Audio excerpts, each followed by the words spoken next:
और इसके बाद खबरें विस्तार से। देहरादून से बड़ी खबर सामने आ रही है। आज उत्तराखंड में हुंकार भरेंगे पीएम मोदी।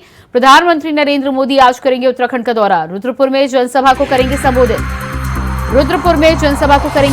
देहरादून से इस वक्त की अहम जानकारी। प्रधानमंत्री का आज उत्तराखंड का दौरा। रुद्रपुर में जनसभा को करेंगे संबोधित। प्रधानमंत्री की रैली के लिए तैयारी लगभग पूरी। नैनीताल और अल्मोड़ा की जनता को देंगे संदेश। कुछ ही देर बाद होगा रोड शो के बाद रैली करेंगे पीएम मोदी। कुछ ही देर बाद नैनीताल और अल्मोड़ा की जनता को देंगे संदेश। कुछ ही देर में होगा रोड शो। प्रधानमंत्री रोड शो के दौरान जनता से मुलाकात करेंगे और उसके बाद भारी संख्या में मौजूद जनसभा को, रैली को संबोधित करेंगे। उत्तराखंड में लोकसभा चुनाव को लेकर आज प्रधानमंत्री नरेंद्र मोदी का उत्तराखंड का दौरा होने जा रहा है। आज प्रधानमंत्री नरेंद्र मोदी उत्तराखंड में रुद्रपुर में आ रहे हैं, जहां पर मोदी मैदान जो रुद्रपुर के बीच बहुत एरिया में है, बीचों बीच केंद्र में है। आज वहां पर अपना चुनावी संकल्प का ऐलान यहाँ पर करने जा रहे हैं। उत्तराखंड के लिए सबसे बड़ा इसे इसलिए कहा जा सकता है कि प्रधानमंत्री का लगाव उत्तराखंड से हमेशा ही रहा। ऐसे में जब भी प्रधानमंत्री यहाँ पर आते हैं तो उत्तराखंड की जो जनता है उनका प्यार इससे प्रधानमंत्री के प्रति और आगाज यहाँ पर बढ़ने लगता है। आज इसी का लाभ बीजेपी यहाँ पर इस चुनाव में लेना चाहती है।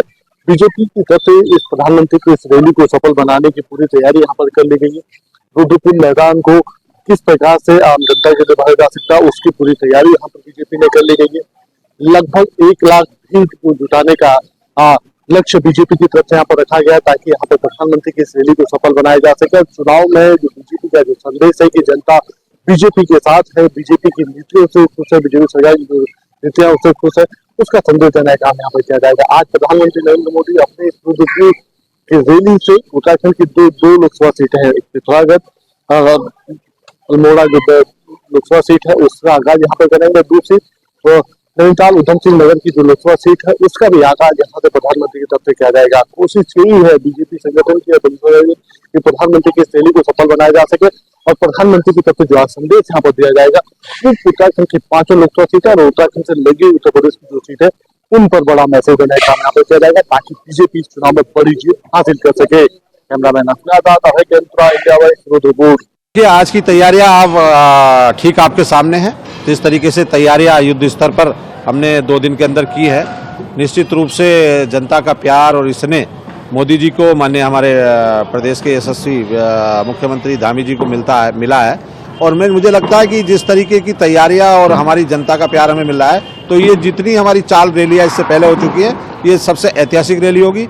इसमें सबसे अधिक जनसंख्या में जनता का प्यार मिलेगा। लाखों लोगों से अधिक लोग आज इस रैली में पहुंचने वाले हैं। पहले भी इस ग्राउंड में 4 रैलियां हो चुकी है, आज ये 5वीं रैली है और निश्चित रूप से समझता हूं कि जितनी रैलियों में पहले संख्या रही है उससे सबसे अधिक संख्या इस बार रहने वाली है। प्रधानमंत्री जी का आना उत्तराखंड के लिए हमेशा सौभाग्य का विषय रहा है और जब भी प्रधानमंत्री जी आते हैं उत्तराखंड में तो कुछ ना कुछ देखे जाते हैं। लेकिन इस बार चुनाव का माहौल है, क्योंकि आचार संहिता लगी है, तो मुझे नहीं लगता कि कोई घोषणा कर पाएंगे ऐसी स्थिति में। तो जनता का प्यार और इसने, क्योंकि मोदी जी ने कहा है कि पहले पिछली बार जब बद्रीनाथ आए थे उन्होंने कहा था कि आने वाला दशक उत्तराखंड का दशक होगा, और उन्होंने उत्तराखंड को बहुत सारी सौगातें दी है, चाहे वो ट्रेन की सुविधा हो, चाहे वो अपने हाईवे की सुविधा हो, चाहे वो केदारनाथ कॉरिडोर बनाने की बात हो, चाहे वो अपना बद्रीनाथ का सौंदर्यीकरण की बात हो। तो उन्होंने उत्तराखंड को बहुत कुछ दिया और को पहला स्टेट होगा हमारा उत्तराखंड जहाँ 2 एम्स है। एक हमारा ऋषिकेश में एम्स है, दूसरा हमारा किच्छा में सैटेलाइट सेंटर एम्स का बनने जा रहा है। तो ये सब मोदी जी की देन है।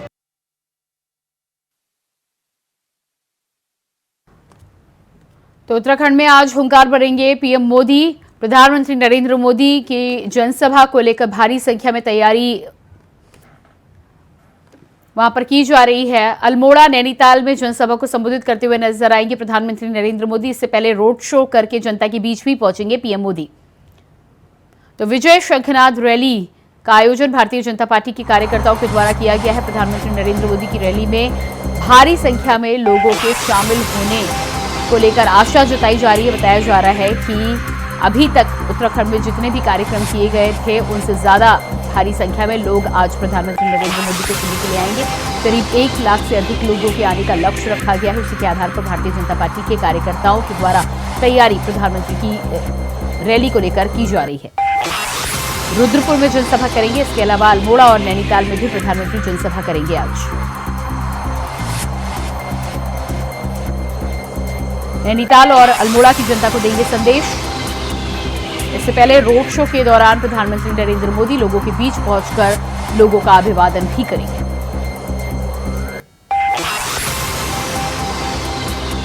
तो तस्वीरें आप देख पा रहे हैं, उत्तराखंड में प्रधानमंत्री नरेंद्र मोदी के आगमन के लिए लगातार तैयारियां भारतीय जनता पार्टी के द्वारा की गई हैं। भारी संख्या में आयोजन में लोगों के आने की आशंका जताई जा रही है। उत्तराखंड से चुनावी हुंकार भरते हुए आज प्रधानमंत्री नरेंद्र मोदी नजर आएंगे। उत्तर प्रदेश की बात की जाए तो मेरठ से चुनावी सफर की शुरुआत की जा चुकी है। उत्तराखंड की पांचों सीटों पर भारतीय जनता पार्टी की दावेदारी को पहले से ही मजबूत माना जा रहा है कि संगठन के स्तर पर भारतीय जनता पार्टी का काम और भारतीय जनता पार्टी की तैयारियां काफी हद तक आगे चल रही हैं उत्तराखंड में। और ऐसे में प्रधानमंत्री का आगमन लगातार कार्यकर्ताओं में जोश भरने वाला होगा। भारी संख्या में लोगों के आने की उम्मीद भी इस रैली में की जा रही है।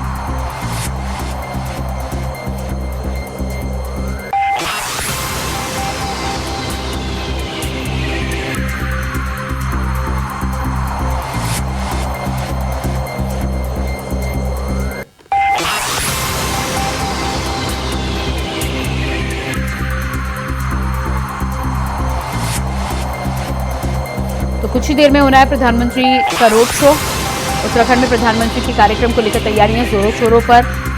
प्रधानमंत्री आज उत्तराखंड के अलावा राजस्थान के कोटपूतली में भी जनसभा को करेंगे संबोधित। ताबड़तोड़ प्रधानमंत्री के चुनावी कार्यक्रम को देखते हुए लगातार अलग अलग जगहों पर प्रधानमंत्री के आगमन को लेकर तैयारियां तेज हैं।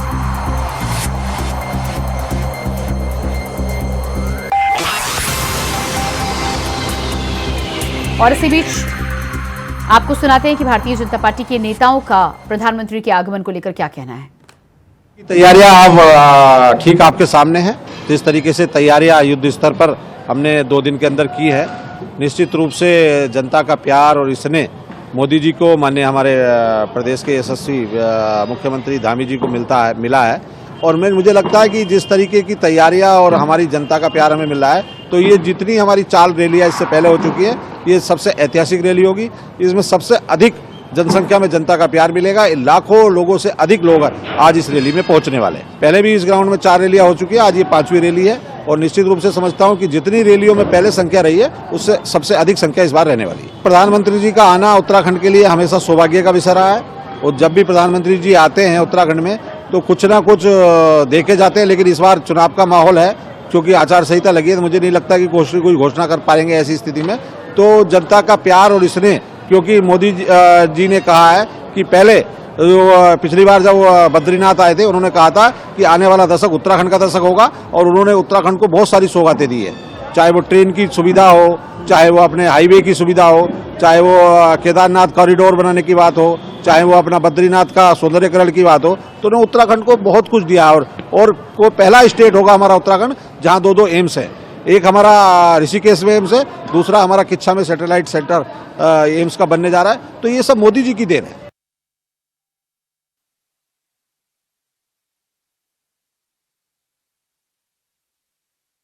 पार्टी के नेताओं का क्या कुछ कहना है। साफ तौर पर उनका कहना है कि भारतीय जनता पार्टी के कामों के साथ ही साथ प्रधानमंत्री मोदी की गारंटी के आधार पर भारतीय जनता पार्टी का प्रत्येक कार्यकर्ता यहां पर चुनाव की तैयारी कर रहा है। और इसी को लेकर आज भारी संख्या में लोगों के आगमन की तैयारी भी है।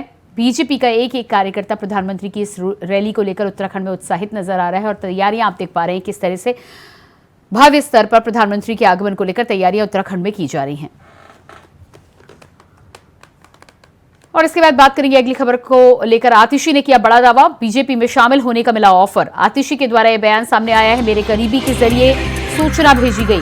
आतिशी ने साफ किया है, आप नेतृत्व को गिरफ्तार किया गया, मेरे घर पर ईडी की रेड होगी, जेल में डाला जाएगा। तो आम आदमी पार्टी के नेता आतिशी के द्वारा प्रेस कॉन्फ्रेंस करके भारतीय जनता पार्टी पर आज ये आरोप लगाया गया है। साफ तौर पर उनका कहना है कि आतिशी को उनके एक करीबी के द्वारा भारतीय जनता पार्टी ज्वाइन करने का ऑफर दिया गया था, अप्रोच करने की कोशिश की गई थी। लेकिन उनका कहना है कि आम आदमी पार्टी का कोई भी नेता इस तरह के प्रलोभनों से डरने वाला नहीं है, पीछे हटने वाला नहीं है। साथ ही साथ उनका कहना है, क्या कुछ कहा आतिशी ने अपनी प्रेस कॉन्फ्रेंस में, सुनिए। ये बिल्कुल संभव है, क्योंकि कल जो ईडी ने सौरभ भारद्वाज जी और मेरा नाम कोर्ट में लिया, वो एक ऐसे बयान के आधार पर लिया जो बयान ईडी और सीबीआई के पास 1.5 साल से मौजूद है। यह बयान ईडी की चार्जशीट में भी है, यह बयान सीबीआई की चार्जशीट्स में भी है। तो आज इस बयान को उठाने का क्या कारण था?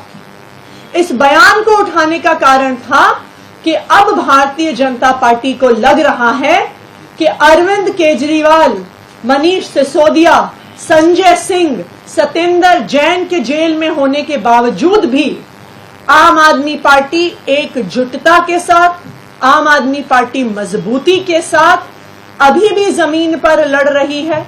और जो रामलीला मैदान में रैली हुई, जिस भारी संख्या में लोग आए, जो जन सैलाब आया, उनको अब समझ में आ गया है कि आम आदमी पार्टी की नेक्स्ट लाइन ऑफ लीडरशिप को भी गिरफ्तार करना पड़ेगा। आम आदमी पार्टी के चाहे मुझे, सौरभ भारद्वाज को, राघव चड्ढा को, दुर्गेश पाठक को अब वो जेल में डालने का प्लान बना रहे हैं। आने वाले 2 महीने में लोकसभा चुनाव से पहले वो आम आदमी पार्टी के 4 और नेताओं को गिरफ्तार करने वाले हैं। वो मुझे गिरफ्तार करेंगे, वो सौरभ भारद्वाज को गिरफ्तार करेंगे, वो दुर्गेश पाठक को गिरफ्तार करेंगे और वो राघव चड्ढा को गिरफ्तार करेंगे। भारतीय जनता पार्टी ने ये उम्मीद करी थी कि अरविंद केजरीवाल जी की गिरफ्तारी के बाद आम आदमी पार्टी बिखर जाएगी, आम आदमी पार्टी टूट जाएगी, आम आदमी पार्टी का मोराल डाउन हो जाएगा, क्योंकि आम आदमी पार्टी का अब सारी सीनियर लीडरशिप जेल में है, हिरासत में है। और इसके बाद बात करेंगे अगली खबर की। दिल्ली के राजपुर रोड सिविल लाइन पर अचानक से अफरा तफरी का माहौल हो गया, जिस वक्त एक कार बेकाबू होकर एक ढाबे में जा घुसी। कार की रफ्तार काफी तेज थी, जिससे ड्राइवर का कंट्रोल गड़बड़ हो गया। हादसे के समय ढाबे के अंदर कई लोग मौजूद थे। ढाबे में घुसी बेकाबू कार, ढाबे के अंदर कई लोग मौजूद होने के चलते देखिए दुकान में लोग किस तरह से भागते हुए नजर आए। तो ये तस्वीरें आप देख पा रहे हैं किस तरह से बेकाबू कार एक ढाबे में जा घुसी। भारी संख्या में लोग वहां पर ढाबे में उस समय मौजूद थे और ऐसे में अफरा तफरी का माहौल बच गया। तस्वीरें आप देख पा रहे हैं किस तरह से अफरा तफरी के बीच में लोगों ने कार को ढाबे से बाहर निकालने की कोशिश की है। सीधे ढाबे के अंदर मौजूद खाद्य पदार्थों पर जाकर टक्कर मारी गई। काफी संख्या में इस ढाबे में लोग भी मौजूद थे।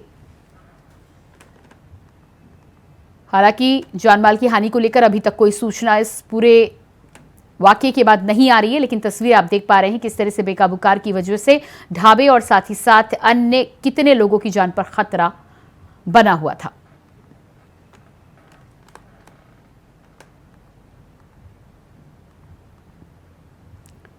तो तस्वीरें आप देख पा रहे हैं दिल्ली के एक ढाबे की तस्वीरें हैं, जहां पे बेकाबू कार अचानक ढाबे के अंदर धावा बोल देती है और किस तरह से ढाबे के अंदर रखे खाद्य पदार्थों के साथ ही साथ लोगों की जान पर बनाती है।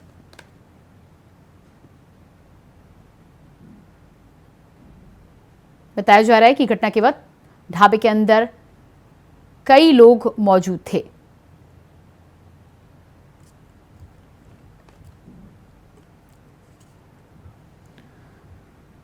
और इसके बाद प्रयागराज से बड़ी खबर सामने आ रही है। उमेश पाल की हत्याकांड से जुड़ी बड़ी खबर। माफिया अशरफ की पत्नी जैनब पर इनाम घोषित। माफिया अशरफ की पत्नी जैनब पर इनाम घोषित। बहन आयशा नूरी पर भी 25-25 हजार का इनाम घोषित। उमेश पाल की हत्या में दोनों पर साजिश रचने का आरोप। घटना के बाद से फरार है जैनब और आयशा। आयशा नूरी, इसके अलावा शूटर गुड्डू, मुस्लिम अरमान साबिर भी हैं फरार। तीनों शूटर पर 5 लाख का इनाम। धूमनगंज से सुलेम राय में हुई थी हत्या। धूमनगंज के सुलेम राय में हुई थी हत्या। उमेश पाल हत्याकांड में साजिश रचने का आरोप।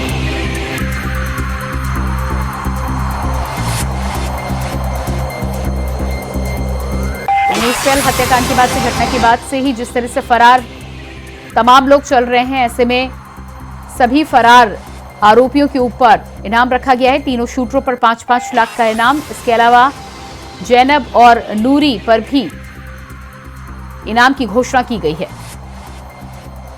माफिया अशरफ की पत्नी जैनब पर इनाम घोषित, बहन आयशा नूरी पर 25-25 हजार का इनाम घोषित।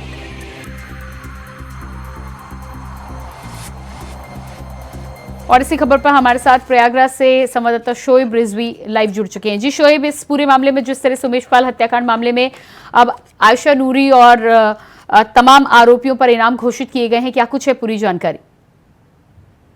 बिल्कुल, निश्चित तौर पर एक तरह से कह सकते हैं पुलिस ने अब शिकंजा कसा है। हालांकि पिछले काफी दिनों से इन लोगों की तलाश कर रही है पुलिस, और अब इन पर इनाम भी घोषित किया गया है। हालांकि सीधे तौर पर पहले भी कुछ आरोपियों पर इनाम घोषित है, जिसमें शूटर जो अभी भी पुलिस की पकड़ से दूर है उन पर इनाम घोषित है। लेकिन ये जो आयशा नूरी है वो अतीक और असफ की बहन है, जबकि जैनब जो अशरफ है उसकी पत्नी है।